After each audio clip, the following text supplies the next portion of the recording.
दोस्तों नमस्कार, मेरा नाम है शेखर और स्वागत है आप सभी का हमारे YouTube channel Shekhar study point पर। तो दोस्तों आज मैं आपके लिए लेके आया हूँ सोल्जर जनरल ड्यूटी यानी कि जीडी का एक गया का पेपर है। अब आप लोग दोस्तों जो लोग जीडी की तैयारी कर रहे हैं, आप कहीं का भी पेपर मिलता है आपको भारत के किसी भी राज्य का, आप देख लीजिए, क्योंकि जो जीडी पेपर का लेवल है या ट्रेडमैन का, तो आपका जीके जीएस का लेवल रहना है ना, वो सब सेम है। आप लोग पढ़ लीजिए, बस हो गया।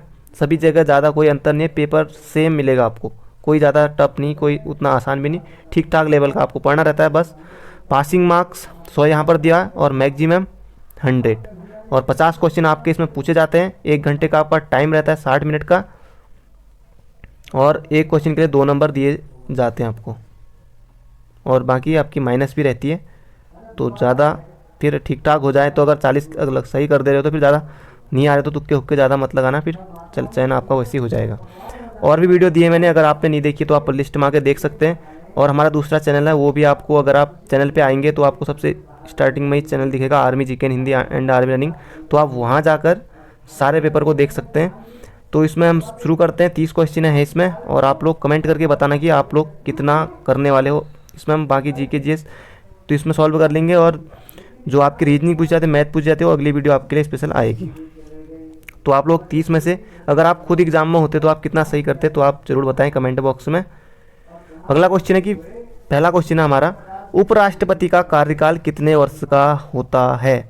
2 वर्ष, 6 वर्ष, या फिर 3 वर्ष, या फिर 5 वर्ष? तो हमारा सही उत्तर होगा ऑप्शन नंबर सी, 5 वर्ष। अक्षरधाम मंदिर है आंध्र प्रदेश, तमिलनाडु, हरियाणा, गुजरात? तो गुजरात, दिल्ली में भी है, दिल्ली होता है दिल्ली भी, तो इन्होंने भी सही कर रखा है। कालाहारी मरुस्थल किस देश में स्थित है? तो कालाहारी मरुस्थल हमारा है दोस्तों ये दक्षिण अफ्रीका में, ऑप्शन नंबर बी। अगला क्वेश्चन है कि भारत की सबसे बड़ी कृषि नहर? तो ये हो जाएगी इंदिरा गांधी नहर, और ये राजस्थान में है, तो ऑप्शन नंबर हो जाएगा इसका बी। अगला क्वेश्चन है दोस्तों आपका कि भारत की सबसे बड़ी कृषि नहर है, तो इंदिरा गांधी नहर आपको बता दिया हूँ। अगला क्वेश्चन है कि भारत का सबसे अधिक जनसंख्या वाला राज्य है? तो जनसंख्या वाला दोस्तों राज्य हमारा यूपी, और क्षेत्रफल में हो जाएगा हमारा आरजे यानी कि राजस्थान। तो याद रखना, अगली बार ये पूछा जा सकता है। निम्न में से छत्तीसगढ़ की राजधानी? तो पिछला जो पेपर कराया था उसमें आपको बताया था कि महाराष्ट्र की राजधानी है, तो इसमें छत्तीसगढ़ की पूछ ली, तो ये हो जाएगा दोस्तों छत्तीसगढ़ की रायपुर, और बेंगलुरु हो जाएगी कर्नाटक की, और बाकी भी आप याद कर सकते हैं। तेलंगाना की हो जाएगी हैदराबाद। अगला है कि सार्क के कितने सदस्य देश हैं? तो ये 8 सदस्य देश है दोस्तों। इसकी स्थापना हुई थी 7 से 8 दिसंबर 1985 में, और हेडक्वार्टर है इसका काठमांडू में। अगला क्वेश्चन है कि भारत का राष्ट्रीय संग्रहालय कहाँ पर है? तो राष्ट्रीय संग्रहालय होगा दिल्ली में, दिल्ली। अगला क्वेश्चन है कंप्यूटर का आविष्कार किसने किया था? तो भैया कंप्यूटर का आविष्कार किसने किया था? चार्ल्स बेबेज ने। 2 नंबर मिल गया आपको इसके। अगला है एक जनता एक राष्ट्र एक नेता की नीति किसकी थी? एक जनता एक राष्ट्र एक नेता किसकी नीति थी? तो ये आपको बताना है, स्टालिन, मुसोलिनी, हिटलर या फिर लेनिन? तो ये थी दोस्तों हिटलर की, एक जनता एक राष्ट्र एक नेता। तो हम 10 क्वेश्चन डिस्कस कर चुके हैं, 20 क्वेश्चन और बचे हैं, वीडियो को अंत तक जरूर देखना। अगला क्वेश्चन है दोस्तों, थोड़ा दिखाई नहीं दे रहा है, तो यह ईस्ट इंडिया कंपनी की स्थापना कब हुई थी? तो ये 1600 में हुई थी। ईस्ट इंडिया कंपनी की स्थापना कब हुई थी? 1600 में हुई थी, याद रख लेना। मोहन बागान किस खेल की टीम है? Cricket, basketball, hockey? तो ये और फुटबॉल, तो मोहन बागान है फुटबॉल की है, ऑप्शन नंबर सी इसका बिल्कुल सही है।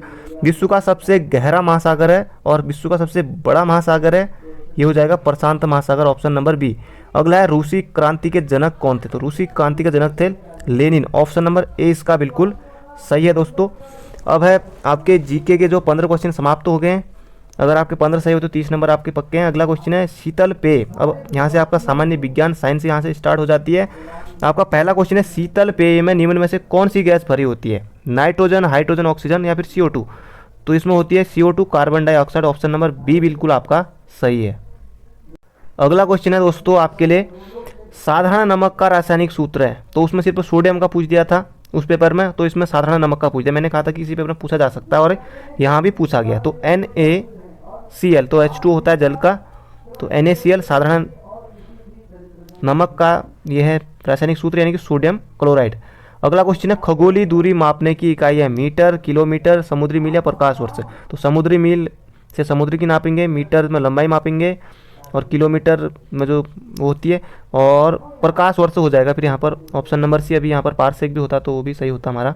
अगला क्वेश्चन है 32 फ़ारेनहाइट के बराबर होता है, तो ये आपको बताना है 48 degree Celsius, 24 degree Celsius, 100 degree Celsius या 0 डिग्री सेल्सियस, इसका सही उत्तर हो जाएगा। बढ़ते हैं अगले क्वेश्चन की तरफ। प्रतिरोध का मात्रक क्या है, ये आपसे पूछ लिया गया। पिछले में एम्पियर किसका मात्रक है ये पूछ लिया गया था आपसे, और बाकी शक्ति का मात्रक होता है वाट, सब इनको याद कर लीजिए आप लोग। प्रतिरोध का मात्रक हो जाएगा ओम, तो ऑप्शन नंबर डी में दिया हुआ है ओम, तो ऑप्शन डी हमारा बिल्कुल सही हो जाएगा। आपका अगला क्वेश्चन है कि इनमें से कौन सा इलेक्ट्रॉनिक यंत्र नहीं है। कंप्यूटर, रेडियो, टेलीविजन, ये सभी इलेक्ट्रॉनिक यंत्र हैं, और ये बल्ब जो है ये नहीं होगा, तो ऑप्शन इसका सी हमारा बिल्कुल सही हो जाएगा। कौन सा नहीं है पूछा है, तो ये आपको ऑप्शन सी वाले में गोला करना होगा। आपका अगला क्वेश्चन है दोस्तों, बिजली के हीटर का एलिमेंट किस धातु का बना होता है। जो बिजली का आपके घर में हीटर होता है ना, उसमें कौन सी तार होता है, नाइक्रोम, तो ऑप्शन बी में है।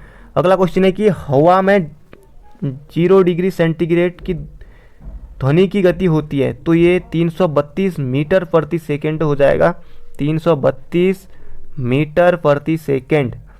और इसके अलावा आप लोगों के कमेंट आ रहे थे कि ट्रेडमैन के पेपर और आपके एनए के पेपर और एसकेटी क्लर्क के पेपर और टेक्निकल के पेपर, ये भी आपको मैं बहुत जल्दी देने वाला हूँ। बढ़ते हैं अगले क्वेश्चन की तरफ। अगला क्वेश्चन है आपका, जब नीले लिटमस पेपर को एसिटिक अम्ल में रखा जाता है तो नीला लिटमस पेपर किस रंग का हो जाता है, तो ये आपसे पूछा है। तो जब नीले लिटमस पेपर को एसिटिक अम्ल में रखा जाता है तो नीला लिटमस पेपर हो जाएगा लाल रंग का, तो ऑप्शन नंबर बी। अगला क्वेश्चन है, पीलिया रोग से ग्रसित रोगी की आंखों का रंग क्या हो जाता है, लाल, पीला, नारंगी और नीला। तो पीलिया रोग से ग्रसित रोगी की आंखों का रंग हो जाएगा हमारा पीला। अगला क्वेश्चन है आपके लिए, पृथ्वी पर मानव द्वारा सबसे पहले उपयोग की गई धातु कौन सी है, सोना, चांदी, एल्युमिनियम, लोहा या फिर तांबा। तो चांदी तो था नहीं, सॉरी, तो ये हो जाएगा तांबा दोस्तों, ऑप्शन नंबर बी में है, ऑप्शन बी। तो यहाँ पर भी बी वाला सही हुआ था ऊपर, यहाँ पर भी बी वाला सही हुआ था, यहाँ पर डी हुआ था, यहाँ पर भी बी हुआ था, ज़्यादातर बी ऑप्शन इसमें सही मिल रहा है। तो बढ़ते हैं दोस्तों अगले क्वेश्चन की तरफ। आपके हवा में ऑक्सीजन का प्रतिशत कितना है, आपसे पूछा है कि ऑक्सीजन कितनी पाई जाती है, कार्बन डाइऑक्साइड। पिछले पेपर में एक बार ये पूछ लिया गया था, एक पेपर में आपका नाइट्रोजन पूछ लिया गया था। तो इस तरह से आपके घुमा फिरा के क्वेश्चन बनते हैं, इतने ही बनते हैं। तो हवा में ऑक्सीजन का प्रतिशत हो जाएगा 21, इन्होंने भी सही लगाया हुआ। 78 हो जाएगा हमारा नाइट्रोजन का, कार्बन डाई हो जाएगा 0.03%। अगला क्वेश्चन है, शरीर में विटामिन सी की कमी से कौन सा रोग होता है। तो दोस्तों थोड़ा आपको हमारे जो यहाँ पर घर है इसके नीचे भागवत लगा हुआ है, तो वहाँ से आपको थोड़ी आवाज़ आ रही होगी, तो आप लोग भी भागवत सुन लेना। और आप क्या करते हैं फिर आप। तो अगला क्वेश्चन है कि शरीर में विटामिन सी, तो ये जो विटामिन जो रोग होते हैं इन सबको आप पढ़ लेना। बाकी राज्यों की राजधानी और कोई दर्रे, नदियाँ, परियोजना, बांध, यहाँ से अक्सर क्वेश्चन आ जाते हैं। इस बार दिवस से शायद नहीं आया शायद, तो जो किस दिन कौन सा दिवस कब मनाया जाता है, तो इनको आप याद कर लेना, तो आपका रिटर्न आसानी से निकल जाएगा। शरीर में विटामिन सी की कमी से कौन सा रोग होता है, तो विटामिन सी की कमी से इसका भी होता है गोइटर, घेंगा, आयोडीन की कमी से होता है, रक्तती विटामिन ए की कमी से होता है। अगला क्वेश्चन है आपका, प्राकृतिक गैस का मुख्य घटक है। प्राकृतिक गैस का मुख्य घटक है मीथेन, ईथेन, प्रोपेन, ब्यूटेन। तो प्राकृतिक गैस का मुख्य घटक हो जाएगा मीथेन, CH4। तो ये थे आज के क्वेश्चन। 30 में से कितने सही हुए आप कमेंट बॉक्स में ज़रूर बताएं। अगर 30 में से आपका स्कोर 25, 27, 28, 30 रह रहा है तो दोस्तों आपको कोई नहीं रोक सकता। बाकी आपका मेडिकल अपना फिट रखिए, दौड़ निकालिए, फर्स्ट ग्रुप निकल जाता है, 60 नंबर मिल जाएंगे, बहुत अच्छी बात है। बिम में नंबर मत घटाना, 40 के 40 लाना, 100 हो जाएंगे। अगर जैसे तैसे दौड़ सेकंड ग्रुप में भी अंदर पहुंच गए तो कोई दिक्कत नहीं है, रिटर्न में कुछ नंबर और खींच लेना, आसानी से आपका चयन हो जाएगा और आप फौजी बन जाओगे। तो thank you friend, thank you so much, मिलते हैं अगले वीडियो में।